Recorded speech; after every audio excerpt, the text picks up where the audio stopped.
This should be a familiar sight to many. Put your luggage on a trolley, walk into the terminal, look for your corresponding counter, and check in.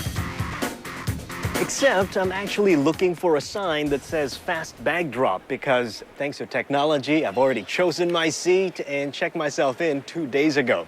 Hello everyone, I'm Timothy Go, and this week on That's IT, we explore the latest innovations in travel and tourism. Want to learn how technology can make travel easier? Well, fasten your seatbelt nice and low because we are about to take off. Talk to me. Talk to me. If you feel the need and when you need to feel it, talk to me. If you feel the need and when you need to feel it, talk to me. When was the last time you went to a place like this? A travel agency? Well, if you feel like taking a trip, these days, all you have to do is get online and onto sites like these. And with a click of a button, you can check airfares, book your ticket, your hotel, and even rent a car. So many sites, so many offers, so many options. It is all really mind-boggling. And that is where WeGo.com comes in. As an end user, the problem it solves is when you're looking for travel and you're shopping online, you can spend all night going around from website to website looking for the best fare or the best hotel room. What we do is you come to us, you enter your search query. Real time, we take that query and we send it off to 100 over different travel websites, all of which send us back results in real time. We standardize them and we present them to the user, so you know exactly where to go to get the best deal for the travel product you're looking at. Time Out Magazine named WeGo Website of the Month this July. The site literally brings all the other travel sites under one umbrella and one click. Building a product which we ourselves would like to use to solve, make travel planning easier. So how does WeGo measure up to my standards? Well, I like the ease of being able to select a flight within my budget by simply scrolling up and down this price bar. And the ability of the website to configure to my flight itinerary. But my favorite has to be the presentation of the final total price, including taxes and fees. Now that's something you don't see every day. WeGo can cut browsing time to a fraction, but it still doesn't provide a solution to that one thing lacking from booking a flight online: reserving a flight without paying for it immediately, something travel agents still allow you to do, unlike their online counterparts. So if you're looking for last-minute changes like I often do, that could be a problem. Well, I hope you found that information informative, because if not, allow me to point out the nearest emergency exits. They're right there and there. If you decide to stay with us though, coming right up, we'll show you brand new ways to heighten your travel experience. But first, here's what's making IT news this week. The 4-year wait for one country will be over in less than 2 weeks. On the auspicious 080808 date, China will host the International 29th Olympic Games. The country's landscape has changed dramatically in the last 4 years. Structures like the Bird's Nest Stadium. This is the very place where the athletic events will be held. But unknown to many, the Olympics will see the debut of the latest timekeeping technology, where there'll be no quibbling over who the winner is. There's no subjective judgment about performances. Everything is measured either in seconds or in metres or parts thereof, and to get the accuracy that's required in all of that measurement is very, very important. So the timing and scoring team have an immense responsibility. Omega, the official timekeeper for the event since 1932, is one of the companies displaying its latest technology during the games.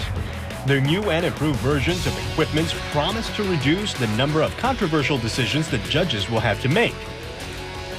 But perhaps the greatest improvement in technology is at the finishing line, The world's first photo finish camera made its debut in 1948. The revolutionary camera was able to capture the moment runners crossed the finishing line down to 1/1000th of a second. But in events where athletes compete at lightning speed, that is not enough. 40 years on, the improved Scanovision Star Camera is the newest kid on the block. When we timekept the first Olympics with our stopwatches, it was about 1/10 of a second precision. Now for the athletics, the photo finish camera that we'll bring to Beijing will have 2,000 pictures per second. Records are now set in 1/2000th of a second. Pictures also have improved resolution, allowing judges to view in greater detail. The final sliced-up picture will show us nothing but the undisputed world champion. Now, how's that for accuracy? Now that you're up to date, let's take a break. But don't go too far, because coming up next, we find out how to get the most out of your trip using the internet. That's IT. We'll be right back. Years of delay and hundreds of millions of dollars later, the Philippine capital proudly opens its new airport. What can passengers expect from Terminal 3? Get your first look on Primetime News.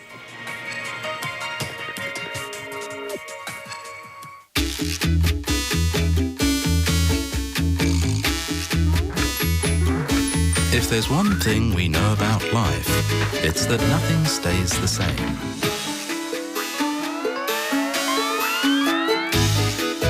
That is why at HSBC, we make our loans truly flexible to accommodate all of life's growing needs. Enjoy a loyalty discount on your interest rate year on year. To find out more, SMS HML space your name to 9184 2000. HSBC, the world's local bank. It's Gain City's Trade-In Fair. Trade in your old aircon for up to $400. Purchase Mitsubishi Heavy Industries System 2 inverter at only $1,999. Purchase System 3 inverters at only $2,399. System 4 inverters at $3,199. Enjoy healthy air and great savings. Mitsubishi Heavy Industries promotion is now on, only at Gain City. Hurry down to the nearest Gain City store today.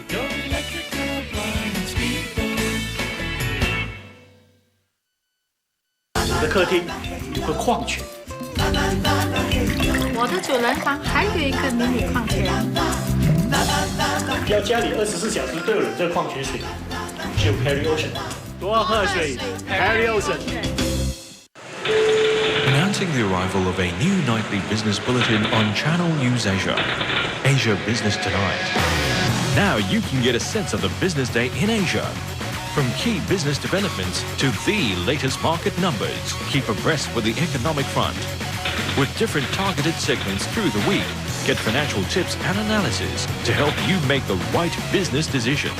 Join Melvin Young for your business class experience on Channel News Asia. If you need to know the hottest places to stay or hang out in, ditch the travel book. Go online and read travel blogs from real travelers with no hidden agendas. Vimaljit Kaur is a 25-year-old lawyer working in Singapore. Her love of backpacking has taken her far and wide, from India to Egypt to France. As a seasoned traveler, she doesn't rely on travel books to plan her journeys. While they remain her first reference, Vimal, a blogger herself, prefers to turn to travel blogs to beef up her itinerary. What I find is that some travel guides are not really very accurate. Some of them are very impersonal, and I was especially alarmed when I heard about this writer of one of the very well-known travel guides who didn't even go to the place that he was writing about. So that kind of threw me aback, and I was quite shocked. So now when I read travel guides, I usually use them more for as a reference point. For example, when I went to Cambodia, I referred first to the travel guide, and they gave me some reference points, and from there I went online and I got reviews. I managed to find reviews of a better hostel. Like I went to stay at a guest house, which was something I found online and not in my travel guide. Because usually in most places, especially cities like Cambodia or Laos, there are many hostels that come up after the guide is written. So you get the most up-to-date information from online. Vimal visits sites such as travelblog.org, which organizes thousands of blog entries by country and date. And it is updated on a real-time basis. You get a more intimate understanding about the place from reading the blogs. Like I just returned from Kerala and I found out so much about it before going there from travel blogs that it just made me anticipate my trip even more. Increasing reliance on traveler reviews has also spawned a huge online industry. For instance, hostelworld.com. It features reviews of over 17,000 hostels in over 168 countries. These reviews are written by travelers who have actually stayed there. You find different reviews from different people on hostel review sites. People review the various hostels they've been to. They give review about, the layout of the hostel, how the rooms are like, how the hosts are like. Using the internet to help you find good accommodation is one thing, but how about when you don't even have enough money to pay for the accommodation? Desmond Fu spent all summer backpacking through Europe without having to pay a single dime for accommodation. How did he do it? He used Couchsurfing.com. Couchsurfing.com brings together travelers and people willing to host other travelers in their homes for free. Look for profiles of hosts in the country you're visiting. Check out their references and decide who you feel safe enough to share a roof with. I think in the first place, when I embarked onto Couchsurfing, there's this level of apprehension that, is it going to be safe? Are the people going to kidnap you and do something funny to you? But I think after my first experience, it was with a guy. In fact, he's an old man. So the first experience I had with him, it was really good, and I think that really kickstart my whole couchsurfing experience. Desmond has couchsurfed with over 80 families in Europe. So far, he has only had one bad experience. For example, when I was in Ireland, I was told that I can stay with that guy together with my friend. So I went to his place, and apparently his place turned out to be a gardening shed. He stays in a gardening shed, so me and my friend had to squeeze with him in a gardening shed. So it's kind of uncomfortable. Couchsurfing.com was relaunched in 2007. It currently has over 600,000 members, 40% of whom are active. Couchsurfing is one of the things that I'll highly encourage my friends to do, because what you really get out from it is money come by, and the intangible of it is so great. When I go to a country, not only do I get to see the things, eat the food, but at the end of the day I can safely tell you, hey, I know the locals there. Now it's time to get to know a man who's very much into the world of modern travel on our Profile of the Week.